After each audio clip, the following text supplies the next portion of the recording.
So when the ends of Earth issue number 2 can be or is the part 2, but this is actually the issue is Amazing Spider-Man issue number 683.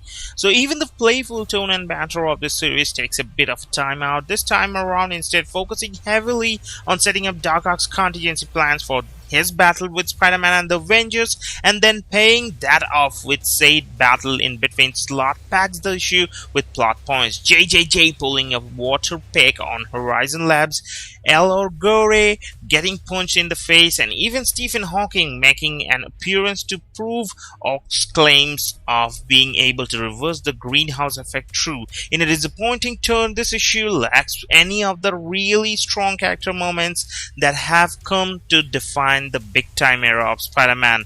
That said, Thor does get a really great moment to shine, more than he has in his own series as of late, in a battle with Electro and Rhino. That is pretty much really enjoyable. Luckily, Stefano Caselli is still on board to keep a handle on the chaotic action sequences and block them out with severity and depth. Superhero action often feels fighty or obligatory. Here, Caselli makes every blow count with his strong, confident line work. While the earlier, more talky pages are not really nearly as impactful, they retain Caselli's knack for detail and do their best to convey the facial emotion of its characters. Perhaps one of the downfalls leading to this issue's lack of focus and emotional resonance with Spidey is the fact that his new armor makes it nearly impossible to draw emotion from the character other than the body language. Whereas the regular Spidey mask can convey feelings through the shape of the eyes, here the mask is stationary,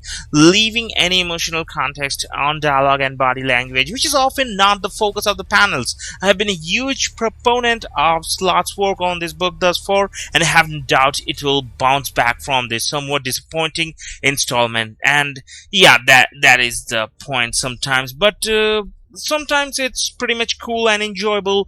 But let's move to some other reviews about this story, what is happening from weeklycomicbookreview.com. The problem with this comic is what's wrong with superhero comics in general. Old villains are boring.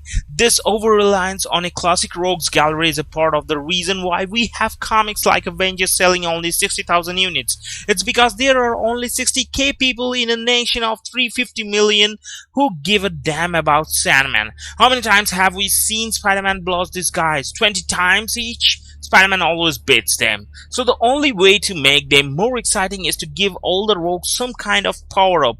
Haha, Spider-Man, you may have bested me before, but now I have a super horn.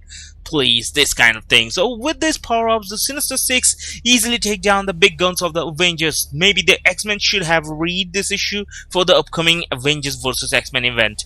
We'll have Iceman freeze Cap. Anyway, does anyone really think this will be the end of the Spidey and the Avengers? So if it can't be legitimately scary situation, let's keep the false drama. Now, Dan Slott is a clever writer and he surely has a wrinkle up his sleeve, but that doesn't diminish the feeling of we have seen this before. It wasn't all negative with this issue though. The evolution of Doc Ock is quite interesting and makes a lot of sense for the character. Hopefully Marvel will have the fortitude to see this story through and let Doc Ock die at the end. Spidey doesn't need Doc Ock to be a successful comic book, and yeah, you have to understand that one, because that is what the truth. The guest starring role from the Avengers is also welcome. When we see Spidey in the Avengers comics, he's usually reduced to making funny comments in the background about his secret identity or flirting awkwardly with Miss Marvel, so it's nice to see Slott depicting him as a full-fledged member of the team who is respected by his teammates. There's just something cool about seeing Cap basically say, "Tell us what to do, Spider-Man."